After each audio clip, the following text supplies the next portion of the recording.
गुरु की प्यारी साध संगत जी, काल विच जिस दा नाम सतयुग है, भगत ध्रुव जी होए हन।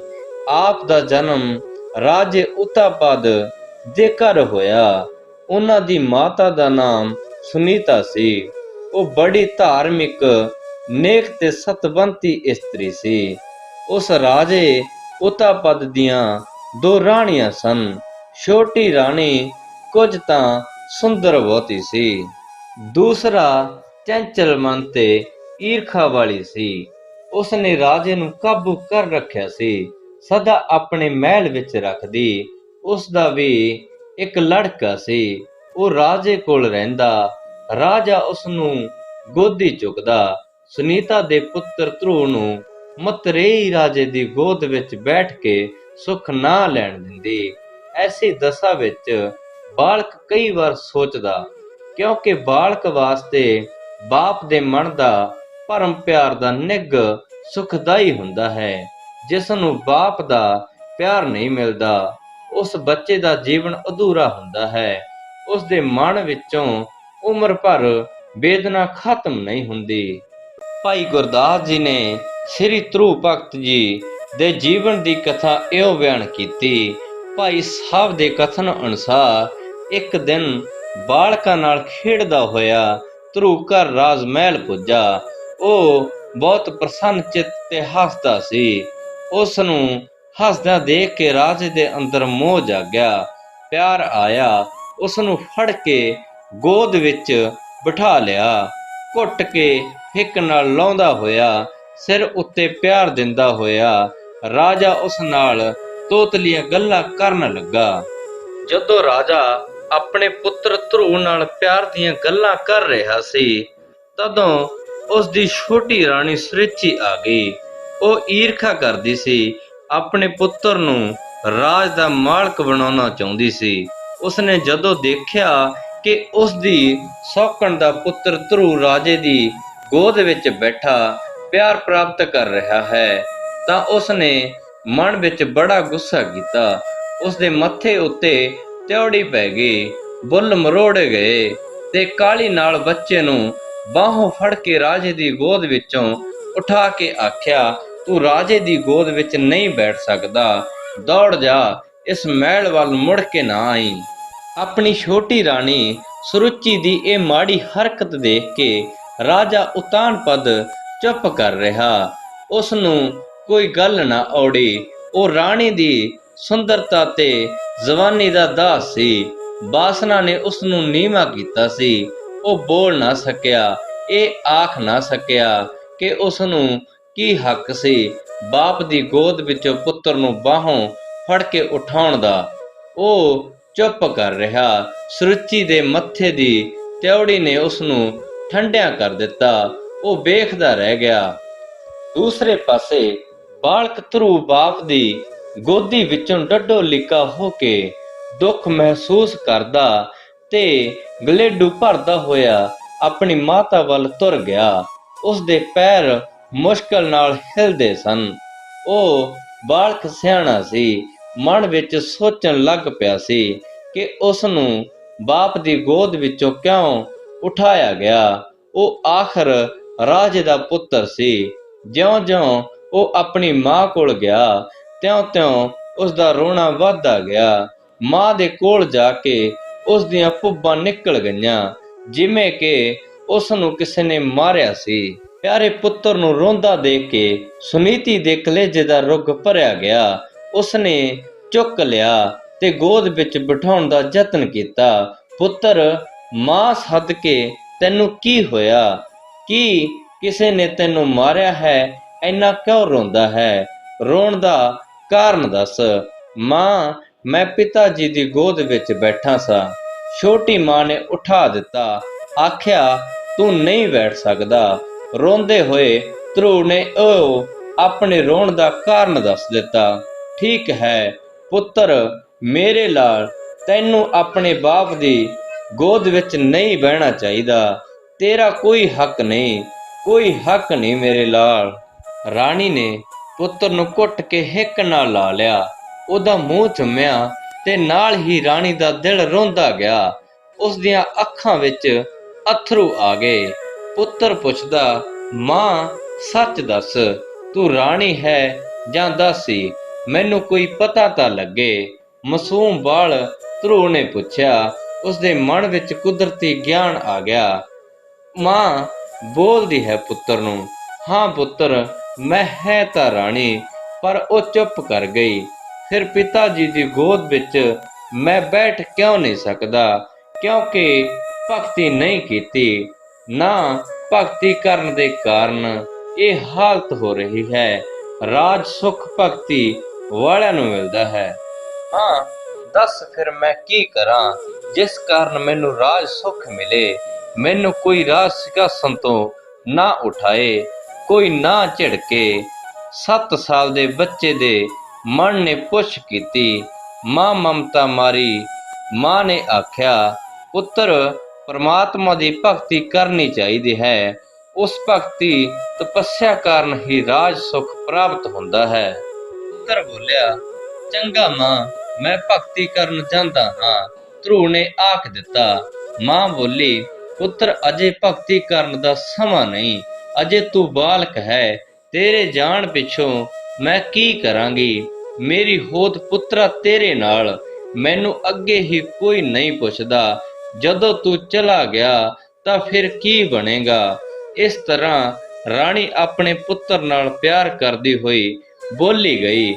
ਉਸਦੇ ਮਨ ਨੂੰ ਘੇਰ ਪੈਣ ਲੱਗ ਪਏ। ਮਾਂ ਭਲਾ ਕਿਵੇਂ ਪੁੱਤਰ ਨੂੰ ਅੱਖਾਂ ਤੋਂ ਓਹਲੇ ਕਰ ਸਕਦੀ ਹੈ? ਰਾਤ ਆਈ, ਧਰੂ ਨੂੰ ਨੀਂਦ ਨਾ ਆਈ। ਉਸ ਦੀਆਂ ਅੱਖਾਂ ਅੱਗੇ ਮਤਰੇਈ ਦੀ ਗੁੱਸੇ ਭਰੀ ਸ਼ਕਲ ਸੀ। ਬਾਹੋਂ ਫੜ ਕੇ ਖਿੱਚਣ ਦੀ ਝਾਕੀ। ਰਾਜ ਤੇ ਤਪੱਸਿਆ ਦਾ ਖਿਆਲ ਸੀ। ਉਹ ਬੇਚੈਨ ਜਿਹਾ ਹੋਇਆ, ਉੱਠ ਕੇ ਬੈਠ ਗਿਆ। ਉਸਨੇ ਦੇਖਿਆ ਉਹਦੀ ਮਾਂ ਸੌਂ ਗਈ ਸੀ। ਸੁੱਤੀ ਮਾਂ ਨੂੰ ਵੇਖ ਕੇ ਘਰ ਤਿਆਗ ਕਰਨ ਦਾ ਖਿਆਲ ਪੱਕਾ ਹੋ ਗਿਆ। ਅੱਧੀ ਰਾਤ ਅੱਗੇ ਤੇ ਅੱਧੀ ਰਾਤ ਪਿੱਛੇ ਸੀ। ਧਰੂ ਰਾਜ ਮਹਿਲ ਵਿੱਚੋਂ ਮਲਕੜੇ ਜਿਹੇ ਖਿਸਕਿਆਂ ਤੇ ਬਾਹਰ ਆ ਗਿਆ। ਐਸਾ ਭਾਣਾ ਵਰਤਿਆ ਕਿਸੇ ਨੇ ਨਾ ਦੇਖਿਆ। ਰਾਜ ਭਵਨ ਦੇ ਪਹਿਰੇਦਾਰ ਵੀ ਅੱਖਾਂ ਮੀਟ ਗਏ। ਨੰਗੇ ਪੈਰ ਬਾਲਕ ਜੰਗਲ ਵਿੱਚ ਪੁੱਜਾ। ਰਾਤ ਸੀ। ਹਨੇਰਾ ਤੇ ਭਿਆਨਕ ਜੰਗਲ ਨਿਰਭੈਤਾ ਨਾਲ ਅੱਗੇ ਤੁਰਿਆ ਗਿਆ। ਉਸਨੇ ਕੋਈ ਪਰਵਾਹ ਨਾ ਕੀਤੀ।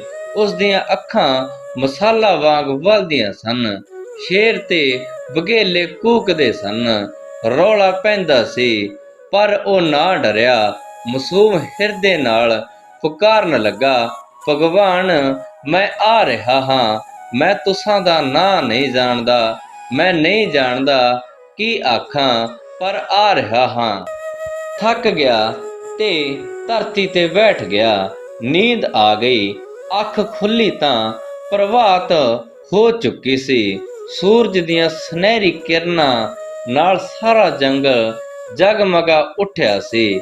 ਰੰਗਾ ਰੰਗ ਦੇ ਵਣ ਫੁੱਲ ਖਿੜੇ ਸਨ। ਦਰਖਤਾਂ ਤੇ ਪੰਛੀ ਲਾਹੀ ਰਾਗ ਗਾ ਰਹੇ ਸੀ। ਸ਼ਾਂਤੀ ਸੀ। ਉੱਠ ਕੇ ਧਰੂ ਅੱਗੇ ਨੂੰ ਤੁਰਿਆ। ਅੱਗੇ ਕੋਲ ਫੁੱਲਾਂ ਵਾਲੀ ਝੀਲ ਸੀ, ਜਿਸ ਦਾ ਨਿਰਮਲ ਜਲ ਨੀਲੇ ਰੰਗ ਦੀ ਭਾਵ ਮਾਰਦਾ ਸੀ। ਉਸ ਦੇ ਕਿਨਾਰੇ ਜਾ ਖਲੋਤਾ। ਉਸਨੇ ਦੇਖਿਆ ਪੰਛੀਆਂ ਤੋਂ ਬਿਨਾਂ 4 ਪਾਏ ਜਾਨਵਰ ਆਉਂਦੇ ਤੇ ਪਾਣੀ ਪੀ ਪੀ ਕੇ ਤੁਰੇ ਜਾ ਰਹੇ ਹਨ। ਉਹ ਵੀ ਕਿਨਾਰੇ ਤੇ ਬੈਠ ਗਿਆ। ਜਲ ਪੀਤਾ, ਉੱਠਿਆ। ਉੱਠ ਕੇ ਧਿਆਨ ਨਾਲ ਵੇਖਣ ਲੱਗਾ। ਭਗਵਾਨ, ਭਗਵਾਨ ਕਿੱਥੇ ਹੋਵੇਗਾ? ਉੱਠ ਕੇ ਉੱਚੀ ਆਵਾਜ਼ ਮਾਰੀ, ਭਗਵਾਨ, ਭਗਵਾਨ, ਮੈਂ ਆਇਆ ਹਾਂ। ਉਹ ਬਾਜਾ ਮਾਰਦਾ ਹੀ ਸੀ ਕਿ ਨਾਰਦ ਮੁਨੀ ਆ ਗਿਆ। ਨਾਰਦ ਮੁਨੀ ਨੂੰ ਦੇਖ ਕੇ ਆਖਿਆ, ਕੀ ਤੁਸੀਂ ਭਗਵਾਨ ਹੋ? ਨਹੀਂ ਬਾਲਕ, ਮੈਂ ਭਗਵਾਨ ਨਹੀਂ। ਭਗਵਾਨ ਦੂਰ ਰਹਿੰਦਾ ਹੈ, ਉੱਥੇ ਤੂੰ ਨਹੀਂ ਜਾ ਸਕਦਾ। ਨਾਰਦ ਨੇ ਉੱਤਰ ਦਿੱਤਾ। ਧਰੂ ਬੋਲਿਆ, ਮੈਂ ਕਿਉਂ ਨਹੀਂ ਜਾ ਸਕਦਾ?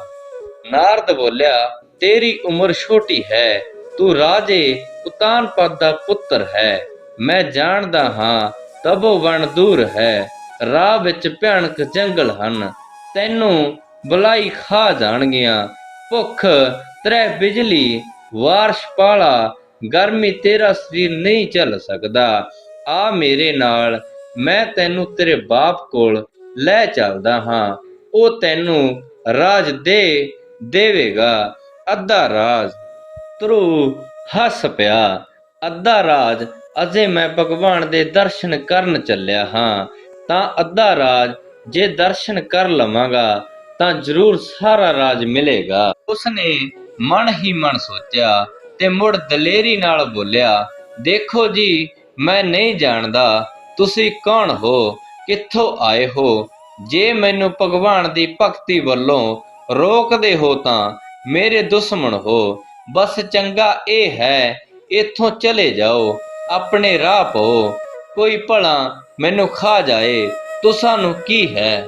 ਸੋ ਬਾਲਕ ਧਰੂ ਦੀ ਜ਼ਬਾਨੋਂ ਐਸਾ ਬਚਨ ਸੁਣ ਕੇ ਉਸ ਦਾ ਦ੍ਰਿੜ ਵਿਸ਼ਵਾਸ ਦੇਖ ਕੇ ਨਾਰਦ ਮੁਨੀ ਹੈਰਾਨ ਹੋ ਗਿਆ।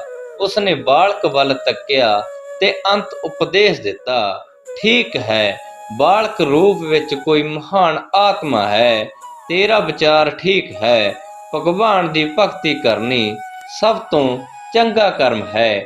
ਇਹ ਮੰਤਰ ਚੇਤੇ ਕਰ ਲੈ, ਓਮ ਨਮੋ ਭਗਵਤੇ ਵਾਸੁਦੇਵਾਜ, ਅਤੇ ਅੱਖਾਂ ਮੀਟ ਕੇ ਕੇਸਵ ਕਲੇਸ਼ ਹਰੀ ਹਰੀ ਦਾ ਧਿਆਨ ਭਰੀ ਰੱਖਣਾ।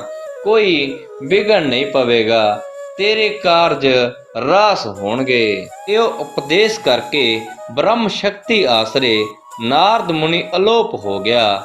ਉਸ ਦਾ ਅਲੋਪ ਹੋਣਾ ਧਰੂ ਵਾਸਤੇ ਅਚੰਭੇ ਦੀ ਗੱਲ ਸੀ। ਕਿਤੇ ਇਹੋ ਹੀ ਤਾਂ ਭਗਵਾਨ ਨਹੀਂ ਸੀ। ਬਾਲਕ ਦੇ ਮਨ ਵਿੱਚ ਸ਼ੰਕਾ ਫੁਰਿਆ। ਉਹ ਅੱਗੇ ਜਾ ਕੇ ਇੱਕ ਪੱਥਰ ਦੀ ਛਿੱਲ ਉੱਪਰ ਬੈਠ ਗਿਆ ਤੇ ਭਗਤੀ ਕਰਨ ਲੱਗਾ। ਰਾਜੇ ਉਤਾਨਪਦ ਨੂੰ ਖਬਰ ਹੋਈ। ਉਹ ਸੁਨੀਤੀ ਦੇ ਮਹਿਲ ਵੱਲ ਜਾਣ ਲੱਗਾ ਤਾਂ ਛੋਟੀ ਰਾਣੀ ਨੇ ਰੋਕ ਲਿਆ, ਨਾ ਜਾਓ, ਆਪੇ ਲੱਭ ਪਵੇਗਾ। ਉਸਨੇ ਚਲਾਕੀ ਕੀਤੀ ਹੋਏਗੀ, ਆਪ ਹੀ ਲੁਕਾ ਕੇ ਤੁਸਾਂ ਨੂੰ ਹੈਰਾਨੀ ਕਰਨਾ ਚਾਹੁੰਦੀ ਹੈ। ਰਾਜਾ ਖਲੋ ਗਿਆ, ਮਨ ਹੀ ਮਨ ਵਿੱਚ ਸੋਚ ਰਿਹਾ ਸੀ। ਇੱਕ ਤਾਰਾ ਹੱਥ ਵਿੱਚ ਫੜੀ ਨਾਰਦ ਮੁਨੀ ਜੀ ਖੜਾਵਾਂ ਦਾ ਖੜਕਾ ਕਰਦੇ ਹੋਏ ਆ ਗਏ। ਰਾਜੇ ਦੇ ਕੋਲ ਆ ਕੇ ਹਰੀ ਨਾਰਾਇਣ ਉਚਾਰਿਆ, ਹੇ ਰਾਜਨ, ਅੱਜ ਕੀ ਮਾਮਲਾ ਹੈ? ਤੁਸੀਂ ਹੈਰਾਨ ਹੋ ਕਿ ਛੋਟੀ ਰਾਣੀ ਨੇ ਘੂਰਿਆ ਹੈ। ਰਾਜੇ ਉਤਾਨਪਦ ਨੂੰ ਖਬਰ ਹੋਈ। ਉਹ ਸੁਨੀਤੀ ਦੇ ਮਹਿਲ ਵੱਲ ਜਾਣ ਲੱਗਾ ਤਾਂ ਛੋਟੀ ਰਾਣੀ ਨੇ ਰੋਕ ਲਿਆ, ਨਾ ਜਾਓ, ਆਪੇ ਲੱਭ ਪਏਗਾ। ਉਸਨੇ ਚਲਾਕੀ ਕੀਤੀ ਹੋਵੇਗੀ, ਆਪ ਹੀ ਲੁਕਾ ਕੇ ਤੁਸਾਂ ਨੂੰ ਹੈਰਾਨ ਕਰਨਾ ਚਾਹੁੰਦੀ ਹੈ। ਰਾਜਾ ਖਲੋ ਗਿਆ, ਮਨ ਹੀ ਮਨ ਵਿੱਚ ਸੋਚ ਰਿਹਾ ਸੀ। ਇੱਕ ਤਾਰਾ ਹੱਥ ਵਿੱਚ ਫੜੀ ਨਾਰਦ ਮੁਨੀ ਜੀ ਖੜਾਵਾ ਦਾ ਖੜਕਾ ਕਰਦੇ ਹੋਏ ਨਾਰਦ ਮੁਨੀ ਦੀ ਜ਼ਬਾਨੋਂ ਇਹ ਸੁਣ ਕੇ ਰਾਜਾ ਕੁਝ ਸ਼ਰਮਿੰਦਾ ਹੋਇਆ। ਨਾਰਦ ਮੁਨੀ ਤ੍ਰਿਕਾਲਦਰਸ਼ੀ ਉਸ ਨੂੰ ਨਮਸਕਾਰ ਕਰਕੇ ਰਾਜੇ ਨੇ ਕਿਹਾ, ਹੇ ਮੁਨੀ ਜਨ, ਮੇਰੀ ਵੱਡੀ ਰਾਣੀ ਸੁਨੀਤੀ ਦਾ ਪੁੱਤਰ ਧਰੂ ਸੁਣਿਆ ਹੈ, ਰਾਜ ਭਵਨ ਵਿੱਚ ਗੁੰਮ ਹੋ ਗਿਆ। ਉਸ ਦੀ ਚਿਤਾ ਹੈ। ਕੱਲ ਉਸ ਨੂੰ ਛੋਟੀ ਰਾਣੀ ਨੇ ਮੇਰੀ ਗੋਦ ਵਿੱਚੋਂ ਉਠਾ ਦਿੱਤਾ ਸੀ। ਇਸ ਗੁੱਸੇ ਕਰਕੇ ਪਤਾ ਨਹੀਂ ਬੱਚਾ ਕਿੱਧਰ ਗਿਆ। ਹਰੀ ਨਾਰਾਇਣ ਆ ਕੇ ਨਾਰਦ ਬੋਲਿਆ, ਹੇ ਰਾਜਨ, ਤੁਸਾਂ ਦਾ ਪੁੱਤਰ ਗਵਾਚਿਆ ਨਹੀਂ। ਉਹ ਤਪੋਵਨ ਵਿੱਚ ਪੁੱਜ ਕੇ ਭਗਤੀ ਕਰਨ ਬੈਠ ਗਿਆ ਹੈ। ਉਸ ਮਾਸੂਮ ਦਾ ਦਿਲ ਦੁਖਾਇਆ। ਹੇ ਰਾਜਨ, ਤੁਸਾਂ ਨੇ ਭੁਲੇਖਾ ਖਾਦਾ ਹੈ। ਰਾਜ ਦੇ ਕਾਰਨ ਮਾਇਆ ਦੇ ਚਮਤਕਾਰ ਨਾਲ ਮੋਏ ਗਏ ਹੋ। ਤੁਸਾਂ ਦਾ ਪੁੱਤਰ ਪਿਆਰ ਹੋ ਸਕਦਾ ਹੈ, ਪਰ ਨਾਰੀ ਪਿਆਰ ਪ੍ਰਬਲ ਹੈ। ਰੂਪ ਵਾਸਨਾ ਦੇ ਗੁਲਾਮ ਹੋ ਗਏ ਹੋ। ਤੁਸਾਂ ਨੇ ਪੁੱਤਰ ਨੂੰ ਪਿਆਰ ਨਹੀਂ ਦਿੱਤਾ, ਰਾਣੀ ਸੁਨੀਤੀ ਨੂੰ ਦੁਰਕਾਰ ਦਿੱਤੀ। ਐਸਾ ਕਰਮ ਤੇ ਵਿਤਕਰਾ ਕਾਰਨ ਵਾਲਾ ਪੁਰਸ਼ ਸਦਾ ਦੁਖੀ ਹੁੰਦਾ ਹੈ। ਉਹ ਕੇਸਵ ਕਲੇਸ਼ ਦੀ ਭਗਤੀ ਕਰਕੇ ਰਾਜ ਪ੍ਰਾਪਤ ਕਰੇਗਾ। ਕੁਝ ਗੱਲਾਂ ਸੁਣ ਕੇ ਰਾਜਾ ਸ਼ਰਮਿੰਦਾ ਹੋਇਆ ਤੇ ਧਰੂ ਦਾ ਤਪੋਵਨ ਨੂੰ ਜਾਣਾ ਸੁਣ ਕੇ ਉਸ ਨੂੰ ਹੈਰਾਨੀ ਹੋਈ। ਉਸਨੇ ਨਾਰਦ ਮੁਨੀ ਵੱਲ ਤੱਕਿਆ ਕਿ ਪੁੱਛਿਆ, ਸੱਚ ਹੀ ਮੇਰਾ ਪੁੱਤਰ ਤਪੋਵਨ ਨੂੰ ਚਲਿਆ ਗਿਆ? ਉਹ ਘੋਰ ਤਪ ਕਰੇਗਾ। ਮਾਸੂਮ ਬਾਲਕ ਭੁੱਖ ਗਰਮੀ ਤੇ ਠੰਡ ਕਿਵੇਂ ਸਹੇਗਾ। ਉਹ ਇਹ ਆਖ ਕੇ ਰਾਜੇ ਨੇ ਹੌਂਕਾ ਭਰਿਆ। ਉਸ ਨੂੰ ਹੈਰਾਨੀ ਹੋਈ। ਹੇ ਮੁਨੀ ਜੀ, ਇਹ ਖਬਰ ਤੁਸਾਂ ਨੇ ਮਾੜੀ ਸੁਣਾਈ। ਜਾਓ, ਮੇਰੇ ਪੁੱਤਰ ਨੂੰ ਵਾਪਸ ਲਿਆਓ। ਮੈਂ ਉਸ ਨੂੰ ਅੱਧਾ ਰਾਜ ਦਿੰਦਾ ਹਾਂ। ਉਹ ਆਪਣੇ ਰਾਜ ਵਿੱਚ ਸੁੱਖ ਲਵੇ, ਧਰਮ ਕਰੇ, ਜੀਵਨ ਸੁੱਖ ਮਾਣੇ, ਪਰ ਇਹ ਨਹੀਂ ਦੇਖ ਸਕਦਾ ਕਿ ਮੇਰਾ ਪੁੱਤਰ ਭੁੱਖ ਨਾਲ ਮਰੇ। ਨਾਰਦ ਮੁਨੀ ਬੋਲੇ, ਹੇ ਰਾਜਨ, ਮੋੜ ਵੇਖਣਾ, ਪਰ ਮੁੜੇਗਾ ਨਹੀਂ। ਉਹ ਜ਼ਰੂਰ ਤਪੱਸਿਆ ਕਰੇਗਾ। ਇਹ ਆਖੇ ਨਾਰਦ ਮੁਨੀ ਹਰੀ ਨਾਰਾਇਣ ਬੋਲਦਾ ਹੋਇਆ ਰਾਣੀ ਸੁਨੀਤੀ ਕੋਲ ਗਿਆ। ਉਸ ਨੂੰ ਧੀਰਜ ਦਿੱਤੀ। ਆਖਿਆ, ਹੇ ਰਾਣੀ, ਤੇਰੀ ਕੁੱਖ ਸਫਲ ਹੋਈ। ਚਿੰਤਾ ਨਾ ਕਰੋ, ਖੁਸ਼ੀ ਹੋ, ਤੇਰਾ ਪੁੱਤਰ ਭਗਤ ਬਣੇਗਾ। ਰਾਜਾ ਉਤਾਨਪਦ ਜੰਗਲ ਵਿੱਚ ਧਰੂ ਦੇ ਕੋਲ ਉਸ ਨੂੰ ਮਨਾਉਣ ਵਾਸਤੇ ਗਿਆ। ਲਾਲਚ ਦਿੱਤੇ, ਤਰਲੇ ਕੱਢੇ। ਰਾਜਾ ਧਰੂ ਨੂੰ ਲਿਆਉਣ ਵਿੱਚ ਸਫਲ ਨਾ ਹੋਇਆ। ਨਿਰਾਸ਼ ਹੋ ਕੇ ਮੁੜ ਆਇਆ। ਰਾਜੇ ਦੇ ਜਾਣ ਨਾਲ ਧਰੂ ਨੂੰ ਹੋਰ ਭਰੋਸਾ ਹੋ ਗਿਆ ਕਿ ਭਗਤੀ ਕਰਨੀ ਠੀਕ ਹੈ। ਜੇ ਤਪੱਸਿਆ ਤੋਂ ਪਹਿਲਾਂ ਅੱਧਾ ਰਾਜ ਮਿਲਦਾ ਹੈ ਤਾਂ ਭਗਤੀ ਕੀਤਿਆਂ ਜ਼ਰੂਰ ਪੂਰਾ ਰਾਜ ਮਿਲੇਗਾ। ਉਹ ਨਿਰਹਾਰ ਰਹਿ ਕੇ ਘੋਰ ਤਪੱਸਿਆ ਕਰਨ ਲੱਗਾ। ਇੰਦਰ ਨੇ ਧਰੂ ਦੀਆਂ ਤਪੱਸਿਆ ਨੂੰ ਭੰਗ ਕਰਨ ਲਈ ਅਨੇਕਾਂ ਯਤਨ ਕੀਤੇ, ਮਾਇਆ ਦੇ ਚਮਤਕਾਰ ਦਿਖਾਏ, ਪਰ ਧਰੂ ਨਾ ਡੋਲਿਆ। ਉਸਨੇ ਨੇਤਰ ਨਾ ਪੁੱਟੇ। ਅੰਤ ਵਿੱਚ ਮਾਝਾ ਮੱਝ ਦੈਤ ਨੂੰ ਭੇਜਿਆ। ਉਹ ਦੈਤ ਭਿਆਨਕ ਸੀ। ਉਸਨੇ ਤਪੋਵਨ ਵਿੱਚ ਭਿਆਨਕਤਾ ਪੈਦਾ ਕਰ ਦਿੱਤੀ। ਉਸਨੇ ਹਨੇਰੀਆਂ ਆਦੀਆਂ ਵਾਰਸ਼ ਲਿਆਂਦੀ, ਗੜੇ ਪਾਏ, ਦਰਖਤ ਡੇਗੇ, ਧਰਤੀ ਹਿਲਾਈ, ਪਰ ਧਰੂ ਅਡੋਲ ਬੈਠ ਰਿਹਾ। ਉਹ ਘੋਰ ਤਪੱਸਿਆ ਕਰਦਾ ਰਿਹਾ। ਉਸਨੇ ਇੰਦਰ ਨੂੰ ਡਰਾ ਦਿੱਤਾ। ਇੰਦਰ ਆਪਣੇ ਰਾਜ ਦਰਬਾਰ ਵਿੱਚੋਂ ਉੱਠ ਕੇ ਵਿਸ਼ਨੂੰ ਭਗਵਾਨ ਕੋਲ ਪੁੱਜਿਆ। ਉਸ ਨੂੰ ਆਖਣ ਲੱਗਾ, ਧਰੂ ਤਪੱਸਿਆ ਕਰ ਰਿਹਾ ਹੈ। ਕਿਤੇ ਇੰਦਰ ਦੀ ਗੱਲ ਭਾਵੇਂ ਪੂਰੀ ਨਾ ਹੋਈ, ਪਰ ਵਿਸ਼ਨੂੰ ਭਗਵਾਨ ਸਾਰੀ ਗੱਲ ਜਾਣ ਗਏ।